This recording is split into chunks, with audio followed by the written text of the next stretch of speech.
Hivi shangazi. Eti mtu akifunga ndo hali eti chakula. Anakula. Si anakuwa mfunga mlango. Yeye anakula mlango tunakuwa mfunga. Yaani kwenye dini yani anakuwa hali akifunga.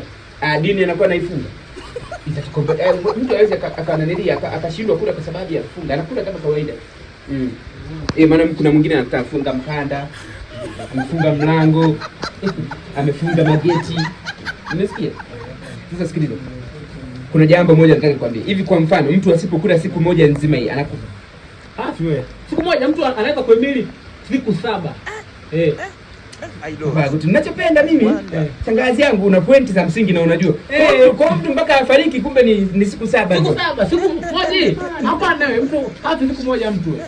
Basi wewe. Yaani mimi ninachopenda uko very intelligent. Intelligent. Hiyo unasemaje? Nani? Intelligence system. Hivyo. Sasa wewe ndio ninachopenda mimi. Una akili timamu. Kwa hiyo kumbe mtu hawezi kufa kwa siku moja. Hata wewe siku moja tu. Siku 7 mtu ndo anakufa. Baba tumenifungua bongo. Uko lucky umenifungua. Safi. Sasa habari njema ni kwamba kwa sababu hatufi leo tu. Tutakutana jioni muda kama huu kesho. Kwani? Si mtu hawezi kufa kutokula kwa siku moja. Si mpaka siku 7.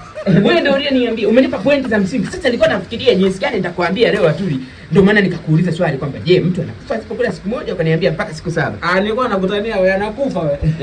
Anakufa. Hawezi kufa mtu kwa siku moja. Anakufa kweli. Hapana. Tuonane jioni kesho muda kama huu. Anakufa. Sikiliza, mimi sio anti, nipe richi anti. Richi anti anakufa. Kama mimi. Masaa matano kwa siku. Wewe masaa matano usiku kana njaa. Wewe sio mtu. Ni mtu. Anti. Richi.